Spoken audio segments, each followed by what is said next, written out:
नमस्कार दोस्तों और स्वागत है आपका डीप स्टोरी टेलर चैनल पर। अगर आपको डरावनी कहानियां सुनना पसंद है तो चैनल को जरूर सपोर्ट करें, वीडियो को लाइक करें और कमेंट करके हमें बताएं कि आपको कहानी कैसी लगी। तो चलिए बिना देर किए शुरू करते हैं आज की ये खौफनाक कहानी। दोस्तों, मेरा नाम अरुण है और मैं वाराणसी का रहने वाला हूँ। मैं पिछले 15 सालों से ट्रक चला रहा हूँ और इस दौरान न जाने कितने लंबे सफर किए हैं, कितने अनजान रास्तों पर चला हूं और कितने ही सुनसान इलाकों से गुजरा हूं। लेकिन आज मैं जो डरावनी घटना सुनाने जा रहा हूं वो मेरी जिंदगी की सबसे भयानक रात थी।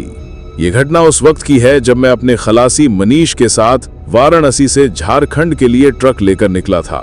उस वक्त हमारे दिमाग में बस यही था कि माल सही सलामत डिलीवर कर दें और वापसी का सफर शुरू करें। लेकिन हमें इस बात का जरा भी अंदाजा नहीं था कि ये सफर हमारी जिंदगी का सबसे खौफनाक सफर बनने वाला है।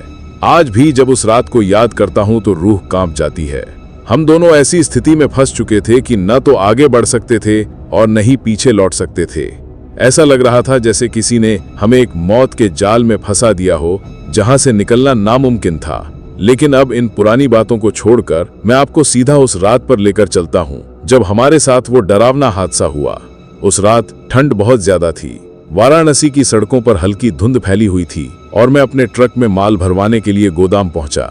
गोदाम पर हलचल तेज थी। मजदूर तेजी से ट्रकों में सामान भर रहे थे और दूसरी तरफ ड्राइवर अपनी रसीद कटवाने में लगे थे। मैंने अपने ट्रक के सारे कागजात चेक किए और मनीष को इशारा किया कि ट्रक में बैठ जाए। मनीष ट्रक के अंदर जाकर अपने बैठने की जगह बना चुका था। उसने अपने लिए एक पुरानी रजाई भी रख ली थी क्योंकि ठंड बहुत थी।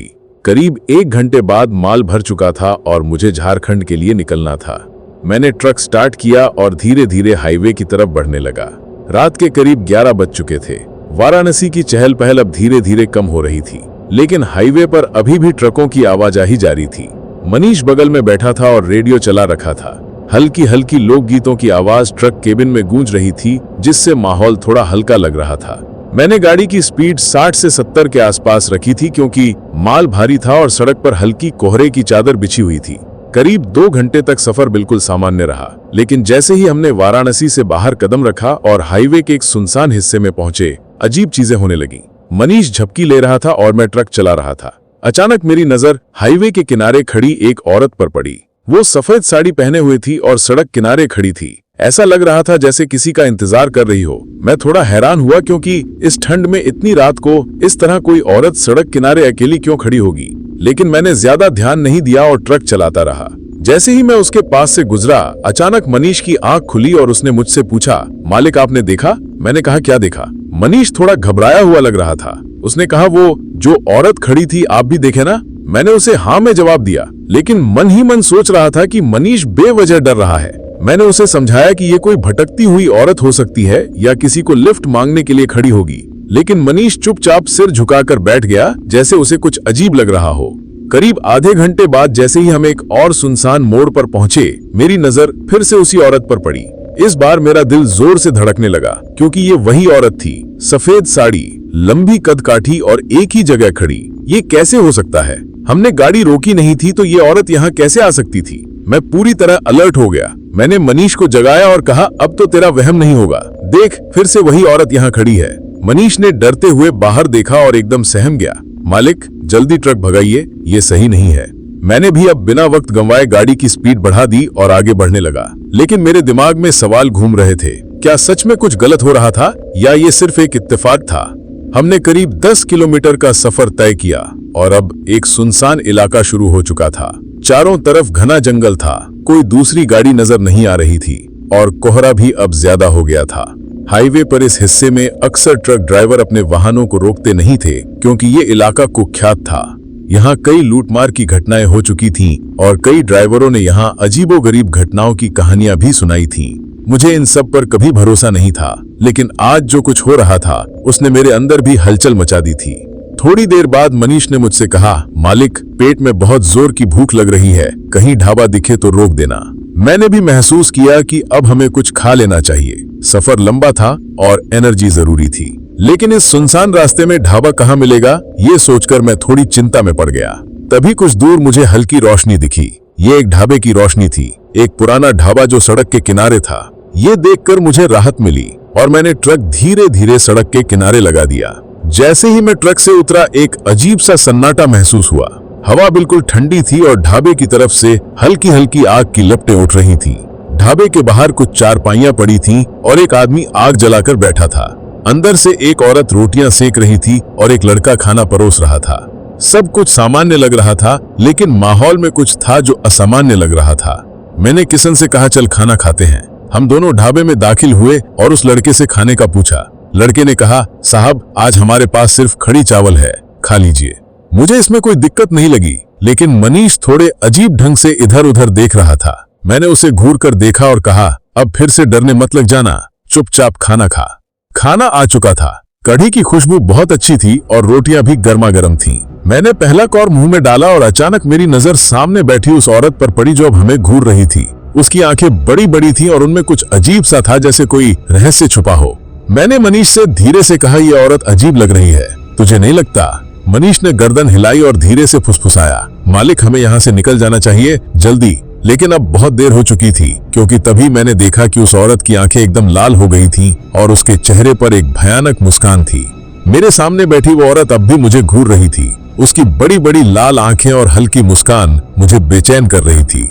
मैं समझ नहीं पा रहा था कि यह सब सिर्फ मेरा भ्रम था या सच में कुछ अजीब था। लेकिन जैसे ही मैंने पलटकर मनीष की तरफ देखा, उसका चेहरा बिल्कुल सफेद पड़ चुका था। ऐसा लग रहा था जैसे उसकी रगों में बहता खून जम चुका हो। मैंने धीरे से पूछा, क्या हुआ? मनीष की आवाज कांप रही थी, मालिक हमें यहाँ से अभी निकलना होगा, अभी क्या भी। मनीष के इस डर ने मेरी बेचैनी और बढ़ा दी, लेकिन मैंने अपने मन को संभाला और सोचा कि शायद ये सिर्फ हमारा वहम है। मैंने खुद को समझाया कि हम हाईवे पर हैं, भूख लगी है और ढाबे पर खाना खाना कोई अजीब बात नहीं। लेकिन तभी मेरे कानों में एक हल्की सी फुसफुसाहट सुनाई दी, मानो कोई मेरे बहुत करीब खड़ा होकर कुछ कह रहा हो। मैंने झटके से पीछे मुड़कर देखा, लेकिन वहां कोई नहीं था। मैं हक्का बक्का रह गया। क्या मैंने सच में कुछ सुना था या ये सिर्फ मेरा भ्रम था? मेरी हालत देखकर मनीष ने मेरी बाजू पकड़ ली और बोला, मालिक यहाँ कुछ बहुत गलत है, हमें यहाँ से निकल जाना चाहिए, जल्दी। लेकिन मेरे अंदर की जिद मुझे रोक रही थी। मैंने गहरी सांस ली और कहा, हम डरने नहीं आए हैं, खाना खाकर निकलेंगे। मैं जबरदस्ती अपनी घबराहट को छुपाने की कोशिश कर रहा था, लेकिन मनीष अब भी घबराया हुआ था। उसने धीरे से मेरी ओर झुककर कहा, मालिक आप ध्यान से देखिए, ये ढाबा कुछ अजीब नहीं लग रहा? मैंने इधर उधर देखा। ढाबे के अंदर हल्की रोशनी थी। एक तरफ मिट्टी की दीवारों पर पुराने पीले बल्ब लटक रहे थे। कोयले की धीमी रोशनी में खाना बन रहा था। लेकिन तभी मेरी नजर एक अजीब चीज पर पड़ी। ढाबे की किचन के पास एक बड़ा सा तांबे का ड्रम रखा था, जिसमें कोई काला तरल पदार्थ भरा हुआ था। लेकिन जैसे ही मैंने ध्यान से देखा, मुझे उसमें कोई चीज तैरती हुई दिखी। मुझे लगा शायद मेरी आंखों का धोखा होगा, लेकिन अगली ही सेकंड मेरी सांसें थम गईं। वो एक कटा हुआ इंसानी हाथ था। मेरा शरीर कांप उठा।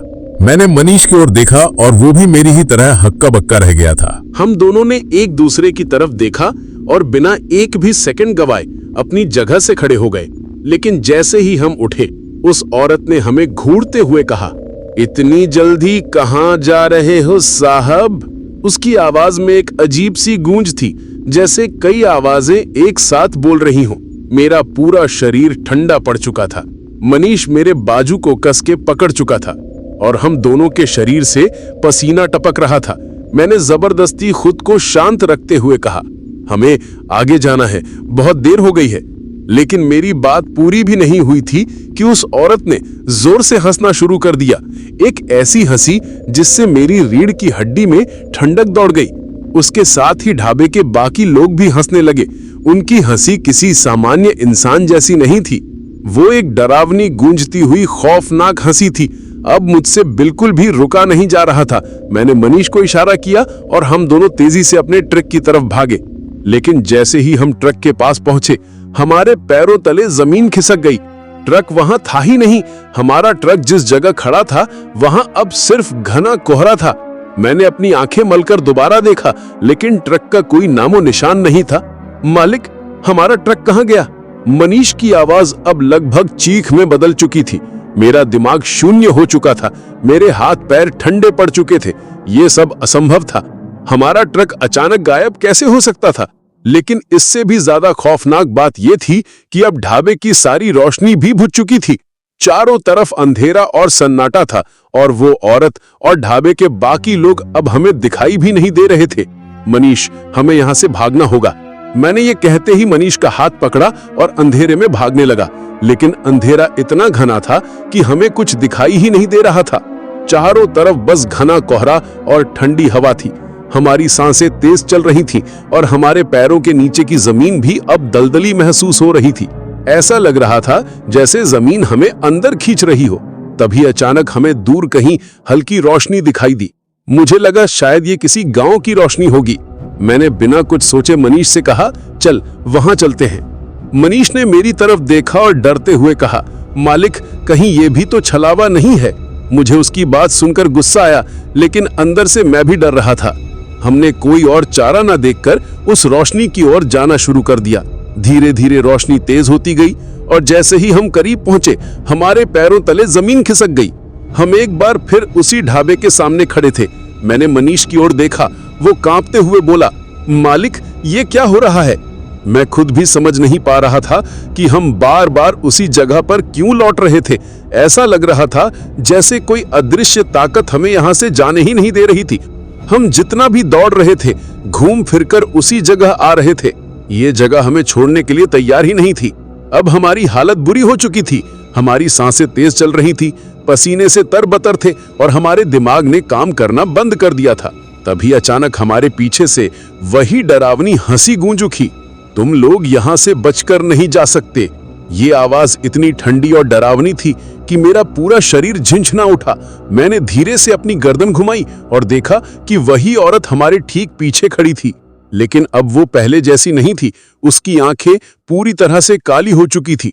उसका चेहरा इतना भयानक हो गया था कि एक नजर देखने से ही दिल दहल जाए। वो अजीब सी मुस्कान लिए हमें घूर रही थी और उसकी सांसें इतनी गहरी थीं कि लग रहा था जैसे कोई भारी जानवर गुर्रा रहा हो। मनीष ने मेरे हाथ को कसकर पकड़ लिया। उसके शरीर में इतनी कंपन थी कि मैं भी उसे महसूस कर सकता था। हम दोनों के पसीने छूट रहे थे, लेकिन हमारे सामने कोई रास्ता नहीं था। हम बस खड़े होकर इस भयानक मंजर को देख रहे थे और हमारे पैरों ने जैसे जमीन पकड़ ली थी।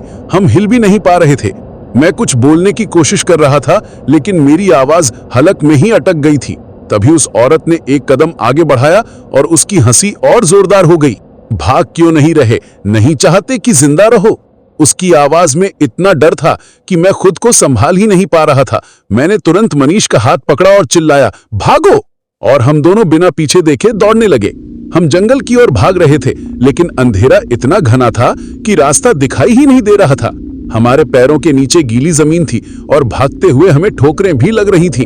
ठंडी हवा हमारे चेहरे को चीर रही थी। दिल की धड़कन इतनी तेज थी कि लग रहा था कि अभी छाती से बाहर निकल आएगी। चारों तरफ सन्नाटा था, लेकिन हमारे कानों में बस वही हंसी गूंज रही थी। हम हांफते हुए आगे बढ़ते रहे, लेकिन कुछ ही मिनटों में हमें एहसास हो गया कि हम फिर से उसी ढाबे के पास आ गए थे। हमारी आंखें फटी की फटी रह गई। नहीं, ये कैसे हो सकता है? मनीष अब रोने की हालत में था। मालिक, हम कहीं और क्यों नहीं जा पा रहे? ये सब क्या हो रहा है? मैं खुद भी समझ नहीं पा रहा था कि हमारे साथ ये क्या खेल खेला जा रहा था। तभी मैंने चारों तरफ देखा और अब कुछ और भी अजीब लगा। ढाबा अब पहले जैसा नहीं था। अब वहां कोई आदमी, औरत या लड़का नहीं दिख रहा था। बस एक टूटी फूटी जगह थी, एक वीरान उजड़ा हुआ ढाबा जिसकी दीवारों पर सिर्फ जले हुए निशान थे। लकड़ियों के ढेर पर राख जमी थी और पूरा इलाका ऐसा लग रहा था जैसे वहां बरसों से कोई नहीं आया हो। मालिक, ये क्या है? अभी तो यहाँ रोशनी थी, ढाबा था, लोग थे, लेकिन अब किशन की आवाज कांप रही थी। मेरी खुद की हालत ऐसी थी कि मैं एक शब्द भी नहीं बोल पा रहा था। क्या हमने जो देखा वो सच था या कोई छलावा? तभी हमें फिर से वही हंसी सुनाई दी, लेकिन इस बार आवाज सिर्फ एक तरफ से नहीं बल्कि चारों तरफ से आ रही थी। ऐसा लग रहा था जैसे कोई हमें घेर चुका हो। हमारी रूह कांप गई। हम हड़बड़ाकर एक तरफ भागने लगे, लेकिन तभी हमें एक और डरावनी चीज दिखी। ढाबे के ठीक पीछे एक पुराना कुआं था। मैंने पहले उसे नोटिस नहीं किया था, लेकिन अब वो हमारी तरफ ध्यान खींच रहा था। कुएं से हल्का हल्का धुआं निकल रहा था और ऐसा लग रहा था जैसे कोई उसमें से हमें घूर रहा हो। मनीष ने मेरा हाथ पकड़ा और धीरे से फुसफुसाया, मालिक, इस कुएं में कुछ है। मैं भी महसूस कर सकता हूँ कि इस कुएं के अंदर कुछ अजीब था। लेकिन हमारे पास और कोई रास्ता नहीं था। मैंने मनीष से कहा, देख, हमें यहाँ से निकलना होगा। हम जितना भाग रहे हैं उतना ही यहाँ वापस आ रहे हैं। कुछ तो गड़बड़ है। मनीष ने घबराकर पूछा, तो अब क्या करें? मैंने अपनी हिम्मत जुटाई और कहा, हमें इस जगह की सच्चाई जाननी होगी, वरना हम यहाँ से कभी नहीं निकल पाएंगे। मैं धीरे धीरे कुएं की ओर बढ़ा। मेरी हर सांस भारी हो रही थी। जैसे जैसे मैं कुएं के पास पहुंचा, मुझे वहां से हल्की हल्की चीखों की आवाजें आने लगी। ऐसा लग रहा था जैसे किसी को जिंदा जला दिया गया हो। मैंने डरते डरते कुएं के अंदर झांका, लेकिन जो मैंने वहां देखा उसने मेरी आत्मा तक हिला दिया। कुएं के अंदर खून ही खून भरा हुआ था और उसमें कई इंसानी हाथ और पैर कटे हुए तैर रहे थे। कुछ जलते हुए चेहरे भी दिखाई दे रहे थे जो मदद के लिए पुकार रहे थे। बचाओ, हमें बचाओ! मेरा पूरा शरीर जम गया। मैं एकदम सुन खड़ा रह गया। तभी अचानक किसी ने मुझे पीछे से जोर से धक्का दिया और मैं कुएं में गिरने ही वाला था कि मनीष ने मुझे पकड़ लिया। हम दोनों घबराकर पीछे हटे और एक साथ हांफने लगे। मालिक, कोई हमें मारना चाहता है। मनीष अब पूरी तरह डर चुका था। तभी अचानक कुएं से एक जलती हुई आकृति बाहर निकली। वो आधा जला हुआ आदमी था। उसकी चमड़ी झुलसी हुई थी और उसकी आंखों से खून निकल रहा था। उसने अपने हाथ हमारी ओर बढ़ाए और दर्द भरी आवाज में बोला, तुम यहाँ क्यों आए? हम दोनों बुरी तरह डर चुके थे। मैं कुछ बोल पाता इससे पहले ही वो जलता हुआ आदमी जोर से चीखने लगा। उसकी चीख इतनी भयानक थी कि हमारे कानों के पर्दे फटने लगे। हम दोनों ने अपने कान बंद कर लिए और दौड़ पड़े। हमें कुछ समझ नहीं आ रहा कि क्या हो रहा है। हम बस भागते जा रहे थे। हम जितना आगे बढ़ते, रास्ता उतना ही धुंधला होता जा रहा था। और फिर अचानक सब कुछ एकदम शांत हो गया।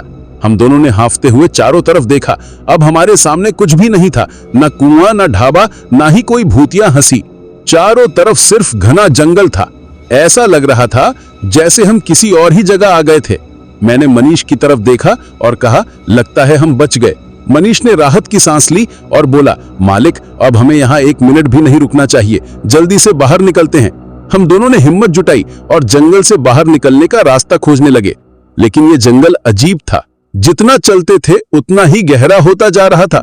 हमने कई घंटे चलने के बाद भी कोई रास्ता नहीं पाया। हमारी हालत खराब हो रही थी। भूख और प्यास से हालत बिगड़ने लगी थी। तभी हमें एक दूर हल्की रोशनी दिखाई दी। मालिक, लगता है कोई गांव है। मनीष की आवाज में उम्मीद थी। मैंने भी सोचा कि शायद ये कोई सुरक्षित जगह होगी।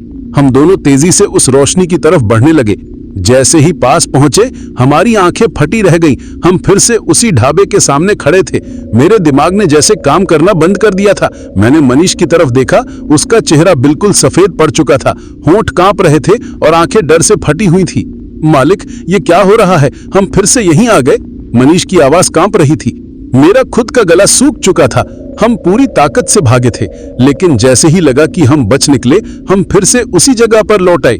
ये मुमकिन ही नहीं था, लेकिन फिर भी हो रहा था। मेरे माथे पर पसीना बहने लगा। मैंने धीरे से कदम आगे बढ़ाया और चारों तरफ नजर दौड़ाई। ढाबा पहले जैसा नहीं लग रहा था। चारों तरफ अजीब सन्नाटा था। वो औरत, ढाबे के बाकी लोग, वो जलता हुआ आदमी, सब गायब थे। लेकिन अब ये ढाबा पूरी तरह वीरान दिख रहा था, जैसे सालों से यहाँ कोई नहीं आया हो। टूटी फूटी चारपाइयां इधर उधर बिखरी थीं। जले हुए चूल्हे की राख अब भी वहां मौजूद थी और हवा में एक अजीब सी सड़ांध भरी हुई थी। मुझे ऐसा महसूस हो रहा था जैसे यहाँ किसी की मौत हुई हो। मनीष धीरे धीरे मेरे करीब आया और मेरे कान में फुसफुसाया, मालिक, कुछ गड़बड़ है। यहाँ की हवा में भी एक अजीब सी घुटन है। हमें यहाँ से निकलना होगा। मैं भी यही सोच रहा था, लेकिन समस्या ये थी कि रास्ता हमें कहीं और जाने ही नहीं दे रहा था। हम भागते थे और फिर भी उसी जगह लौट आते थे, जैसे इस जगह ने हमें अपने जाल में फंसा लिया हो। मालिक, हमें कुछ करना होगा। ऐसे बैठे रहेंगे तो मर जाएंगे। मनीष अब लगभग रोने लगा था। मैं खुद भी डर के मारे पसीने से भीग चुका था, लेकिन अपने आप को शांत रखने की कोशिश कर रहा था। तभी मेरी नजर ढाबे के पीछे बने कुएं पर गई। मनीष, हमें उस कुएं के पास जाना होगा। मनीष ने मेरी तरफ घबरा कर देखा। कुएं के पास मालिक? आप पागल तो नहीं हो गए? वहां से तो अभी हमने वो जलता हुआ आदमी निकलते देखा था। मैंने उसकी बात अनसुनी कर दी और धीरे धीरे कुएं की तरफ बढ़ने लगा। कुएं से अब भी हल्का हल्का धुआं उठ रहा था, जैसे किसी ने उसमें कुछ जलाया हो। हवा में वही अजीब सी सड़ांध भरी हुई थी। मैंने धीरे से कुएं के अंदर झांका, लेकिन वहां अब कोई खून नहीं था। कोई कटे हुए हाथ नहीं थे, कुछ भी नहीं। कुआं अब एकदम सूखा और खाली लग रहा था। मालिक, अब क्या करें? मनीष ने कांपती हुई आवाज में पूछा। मैंने गहरी सांस ली और कहा, हमें पता लगाना होगा कि यहां असल में क्या हुआ था। मगर कैसे? मनीष ने घबरा कर पूछा। मैंने अपनी जेब से मोबाइल निकाला, सोचा इंटरनेट पर कुछ खोजूं, लेकिन फोन की स्क्रीन पर कोई नेटवर्क नहीं था। बैटरी 50% थी, लेकिन स्क्रीन पर कोई टाइम नहीं दिख रहा था और सिग्नल पूरी तरह गायब था। मालिक, ये क्या हो रहा है? मेरा भी फोन बंद हो गया। मनीष घबरा कर बोला। मैंने गहरी सांस ली और कहा, हमें बस यहां से निकलना है, इससे पहले कि कुछ और अजीब हो। तभी हमें एक हल्की सी आवाज सुनाई दी, बचाओ, हमें बचाओ। हम दोनों के शरीर में ठंडक दौड़ गई। आवाज कुएं के अंदर से आ रही थी। मनीष ने तुरंत मेरा हाथ पकड़ लिया। मालिक, हमें भागना होगा, लेकिन मैं अब ठहर चुका था। मैं समझना चाहता था कि यहां हो क्या रहा है। मैंने धीमे धीमे कुएं के अंदर झांकने की कोशिश की, लेकिन कुएं के अंदर घना अंधेरा था। अचानक कुएं के अंदर से एक डरावना चेहरा उभरा। आधी जली हुई खाल, सड़ी हुई आंखें और खुले हुए होठों से टपकता खून। वो चेहरा सीधे मेरी ओर देख रहा था। मैं बुरी तरह चीख पड़ा और पीछे गिरते गिरते मनीष के ऊपर आ गिरा। मनीष ने मुझे खींचा और चिल्लाया, मालिक, अब यहां से भागो। हम दोनों जैसे ही पीछे हटने लगे, कुएं के अंदर से तेज तेज आवाजें आने लगी। किसी की चीखें, किसी की दर्द भरी पुकार। ऐसा लग रहा था जैसे कोई आत्माएं वहां कैद थीं और हमें अपनी कहानी सुनाना चाहती थीं। और फिर अचानक ढाबे का पूरा इलाका हिलने लगा, जमीन कांपने लगी, हवा एकदम ठंडी हो गई और दूर से कई परछाइयां हमारी तरफ बढ़ने लगीं। मेरा दिल इतनी जोर से धड़क रहा था कि मुझे अपनी आंखें सुनाई दे रही थीं। मनीष मेरे कंधे को कसकर पकड़ चुका था। उसकी पकड़ से साफ लग रहा था कि वो अब पूरी तरह डर चुका था। मालिक, ये क्या हो रहा है? उसकी कांपती हुई आवाज मेरे कानों में पड़ी, लेकिन मेरे पास इस सवाल का कोई जवाब नहीं था। मेरे खुद के पैरों ने जैसे जमीन पकड़ ली थी। मैं अपनी जगह से हिल तक नहीं पा रहा था। मेरी नजर उन परछाइयों पर थी जो धीरे धीरे हमारे करीब आ रही थीं। वे परछाइयां आम इंसानों जैसी थीं, लेकिन उनकी चाल अजीब थी। उनके शरीर से धुआं निकल रहा था और उनकी आंखें बिल्कुल सफेद थीं, जैसे किसी मरे हुए इंसान की हों। मैं सांस भी नहीं ले पा रहा था। ये कोई सपना नहीं था, ये हकीकत थी, मेरी आंखों के सामने हो रही थी। अब मनीष जोर जोर से रोने लगा था। मालिक, हमें यहां से भागना होगा, जल्दी। मैं उसकी बात सुनते ही जैसे नींद से जागा और मनीष का हाथ पकड़कर तेजी से दौड़ पड़ा। हम अंधेरे में भाग रहे थे। हमें रास्ता कुछ भी दिखाई नहीं दे रहा था। चारों तरफ घना कोहरा था और हवा में एक अजीब सी दुर्गंध थी, जैसे किसी ने बहुत सारे शवों को जला दिया हो। मैंने पीछे मुड़कर देखा। वे परछाइयां अब भी हमारे पीछे थीं, लेकिन अब उनकी चाल और तेज हो गई थी। वे अब दौड़ रही थी हमें पकड़ने के लिए। मेरा दिल जोर से धड़क उठा। हमने अपनी पूरी ताकत लगाकर दौड़ना शुरू कर दिया। हमारे पैर जमीन पर तेजी से पड़ रहे थे, लेकिन ऐसा लग रहा था जैसे हम कहीं नहीं पहुंच रहे थे। हम बस भागते जा रहे थे और रास्ता कभी खत्म ही नहीं हो रहा था। तभी अचानक मेरे पैर के नीचे की जमीन हिलने लगी। मैं संभल भी नहीं पाया और जोर से गिर पड़ा। मेरे सिर में तेज दर्द हुआ। आंखों के सामने अंधेरा छाने लगा। मुझे लगा कि मैं बेहोश हो रहा हूं। मनीष ने मुझे झकझोरते हुए कहा, मालिक, उठिए जल्दी, नहीं तो ये हमें मार डालेंगे। मैंने अपनी पूरी हिम्मत जुटाई और किसी तरह उठने की कोशिश की, लेकिन तभी मुझे महसूस हुआ कि जमीन अब भी हिल रही थी, जैसे भूकंप आ गया हो। चारों तरफ अंधेरा था और वो भयानक परछाइयां अब हमारे बेहद करीब थीं। और फिर एक जोरदार चीख गूंजी, ऐसी चीख जिसे सुनकर कलेजा फट जाए। ऐसा लगा जैसे किसी औरत को जिंदा जला दिया गया हो। मेरी आंखें डर से फटी रह गईं। मनीष मुझसे चिपक चुका था। अब हम कहीं भी भाग नहीं सकते थे। हमारे सामने वो जलती हुई आत्माएं खड़ी थीं। उनकी आंखों में भयानक गुस्सा था।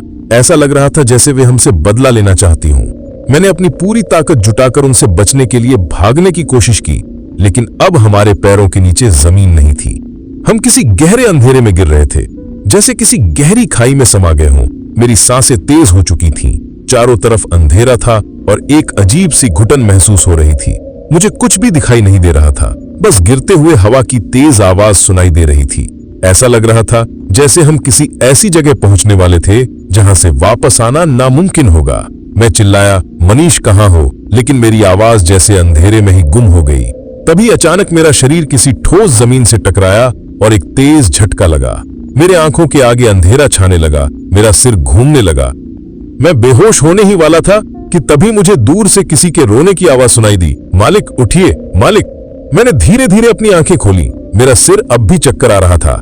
चारों तरफ हल्का हल्का उजाला था, लेकिन माहौल अजीब था। ऐसा लग रहा था जैसे हम किसी बहुत पुरानी जगह पर हों। मैं हिलने की कोशिश कर रहा था, लेकिन मेरा शरीर अब भी शून्य था। तभी मैंने देखा कि मनीष कुछ दूर बैठा हुआ था। उसकी आंखों में आंसू थे। उसने डरते हुए मेरी तरफ देखा और कहा, मालिक, हम कहां आ गए? मैंने चारों तरफ नजर दौड़ाई। ये जगह किसी पुराने खंडहर जैसी लग रही थी। लेकिन दोस्तों, डर यही खत्म नहीं हुआ। जैसे ही हम खंडहर से बाहर निकलने की कोशिश कर रहे थे, अचानक हमें लगा कि कोई हमारे पीछे पीछे चल रहा है। हम मुड़े तो वहां कोई नहीं था, लेकिन जमीन पर गीले पैरों के निशान खुद ब खुद बनते चले जा रहे थे। धीरे धीरे उन पैरों के निशानों से खून टपकने लगा। हवा में सड़ांध और भी तेज हो गई। मनीष डर के मारे कांपते हुए बोला, मालिक, ये क्या हो रहा है? तभी खंडहर की टूटी दीवारों से कई हाथ बाहर निकलने लगे। ये हाथ जल चुके थे, जैसे किसी को जिंदा आग में झोंक दिया गया हो। वे हाथ हमारी ओर बढ़ते जा रहे थे। हमने पूरी ताकत से भागने की कोशिश की, लेकिन पूरा खंडहर जैसे जिंदा हो चुका था। दीवारों से लगातार चीखें और फुसफुसाहटें गूंज रही थीं। तभी अचानक छत से एक काला सा साया हमारे सामने आ गिरा। उसकी आंखें अंगारों की तरह लाल थीं और उसका मुंह इतना बड़ा था कि उसमें इंसान का पूरा सिर समा जाए। उसने जोर से चीख मारी और पूरा खंडहर हिलने लगा। हमें लगा अब हमारी मौत पक्की है, लेकिन तभी दूर मंदिर की घंटियों की आवाज सुनाई दी और उस साये ने दर्द से चिल्लाकर दीवारों में समा जाने की कोशिश की। यही मौका था और हम जान बचाकर भाग निकले। लेकिन दोस्तों, डर यही खत्म नहीं हुआ। जैसे ही हम खंडहर से बाहर निकलने की कोशिश कर रहे थे, अचानक हमें लगा कि कोई हमारे पीछे पीछे चल रहा है। हम मुड़े तो वहां कोई नहीं था, लेकिन जमीन पर गीले पैरों के निशान खुद ब खुद बनते चले जा रहे थे। धीरे धीरे उन पैरों के निशानों से खून टपकने लगा। हवा में सड़ांध और भी तेज हो गई। मनीष डर के मारे कांपते हुए बोला, मालिक, ये क्या हो रहा है? तभी खंडहर की टूटी दीवारों से कई हाथ बाहर निकलने लगे। ये हाथ जल चुके थे, जैसे किसी को जिंदा आग में झोंक दिया गया हो। वे हाथ हमारी ओर बढ़ते जा रहे थे। हमने पूरी ताकत से भागने की कोशिश की, लेकिन पूरा खंडहर जैसे जिंदा हो चुका था। दीवारों से लगातार चीखें और फुसफुसाहटें गूंज रही थीं। तभी अचानक छत से एक काला सा साया हमारे सामने आ गिरा। उसकी आंखें अंगारों की तरह लाल थीं और उसका मुंह इतना बड़ा था कि उसमें इंसान का पूरा सिर समा जाए। उसने जोर से चीख मारी और पूरा खंडहर हिलने लगा। हमें लगा अब हमारी मौत पक्की है, लेकिन तभी दूर मंदिर की घंटियों की आवाज सुनाई दी और उस साये ने दर्द से चिल्लाकर दीवारों में समा जाने की कोशिश की। यही मौका था और हम जान बचाकर भाग निकले। जैसी लग रही थी, टूटी फूटी दीवारें, जला हुआ फर्श और हवा में सड़ी हुई बदबू थी। हमें इस जगह से जल्द निकलना था, लेकिन सबसे बड़ा सवाल यह था कि हम थे कहां। मैंने धीरे से उठने की कोशिश की। मेरा शरीर अब भी दर्द से टूट रहा था, लेकिन मैंने खुद को संभाला और मनीष के पास गया। तो ठीक है, मनीष ने सिर हिलाया, लेकिन उसकी आंखों में खौफ साफ झलक रहा था। तभी अचानक हमें फिर से वही डरावनी हंसी सुनाई दी। तुम भाग नहीं सकते। हम दोनों के शरीर में बिजली दौड़ गई। हमने एक दूसरे की तरफ देखा और बिना कुछ सोचे आगे बढ़ने लगे। अब हमें हर हाल में यहां से निकलना था। लेकिन जैसे ही हम कुछ कदम आगे बढ़े, हमें जमीन पर कुछ अजीब दिखा। ये काले रंग के निशान थे, जैसे किसी को जिंदा जला दिया गया हो। मेरे शरीर में ठंडक दौड़ गई। क्या ये वही जगह थी जहां उन आत्माओं के साथ कुछ भयानक हुआ था? मनीष ने कांपती आवाज में कहा, मालिक, ये जगह बहुत गलत है। हमें जल्दी से निकलना होगा। मैं भी यही सोच रहा था, लेकिन जैसे ही हम दरवाजे की ओर बढ़े, वहां अचानक एक साया प्रकट हो गया। ये वही औरत थी जो ढाबे पर थी, लेकिन अब उसका चेहरा और भी डरावना हो चुका था। उसकी आंखों से खून बह रहा था, उसके होंठ कटे हुए थे और उसके शरीर पर जगह जगह जलने के निशान थे। उसने धीरे से कहा, तुम यहां से जिंदा नहीं जा सकते। उस औरत की फटी हुई आवाज हमारे कानों में गूंज रही थी। मेरी टांगे कांप रही थी। दिल इतनी तेज धड़क रहा था कि लगा जैसे अभी फट जाएगा। मनीष, हम दोनों ने एक दूसरे की तरफ देखा और बिना एक भी सेकंड गवाए अपनी जगह से खड़े हो गए। लेकिन जैसे ही हम उठे, उस औरत ने हमें घूरते हुए कहा, इतनी जल्दी कहां जा रहे हो साहब? उसकी आवाज में एक अजीब सी गूंज थी, जैसे कई आवाजें एक साथ बोल रही हों। मेरा पूरा शरीर ठंडा पड़ चुका था। मनीष मेरे बाजू को कसकर पकड़ चुका था और हम दोनों के शरीर से पसीना टपक रहा था। मैंने जबरदस्ती खुद को शांत रखते हुए कहा, हमें आगे जाना है, बहुत देर हो गई है। लेकिन मेरी बात पूरी भी नहीं हुई थी कि उस औरत ने जोर से हंसना शुरू कर दिया। एक ऐसी हंसी जिससे मेरी रीढ़ की हड्डी में ठंडक दौड़ गई।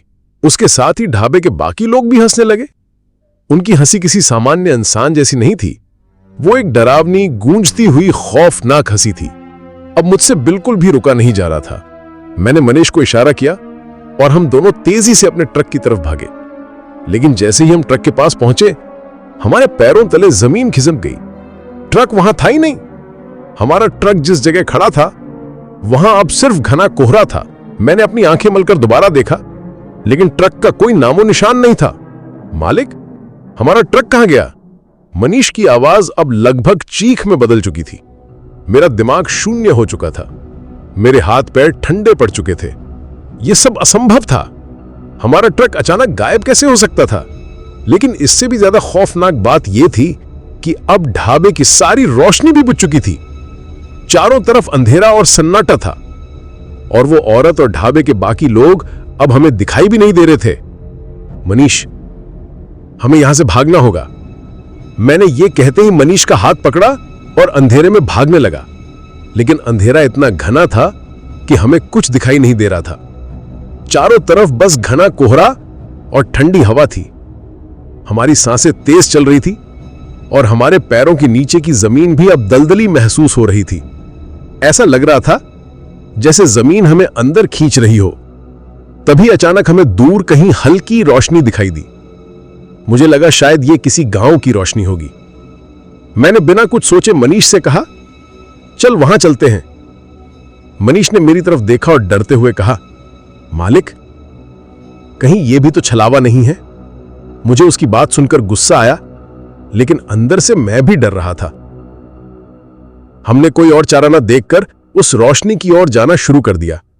धीरे धीरे रोशनी तेज होती गई और जैसे ही हम करीब पहुंचे, हमारे पैरों चले जमीन खिसक गई। हम एक बार फिर उसी ढाबे के सामने खड़े थे। मैंने मनीष की ओर देखा। वो कांपते हुए बोला, मालिक, ये क्या हो रहा है? मैं खुद भी समझ नहीं पा रहा था कि हम बार बार उसी जगह पर क्यों लौट रहे थे। ऐसा लग रहा था जैसे कोई अदृश्य ताकत हमें यहां से जाने ही नहीं दे रही थी। हम जितना भी दौड़ रहे थे, घूम फिरकर उसी जगह आ रहे थे।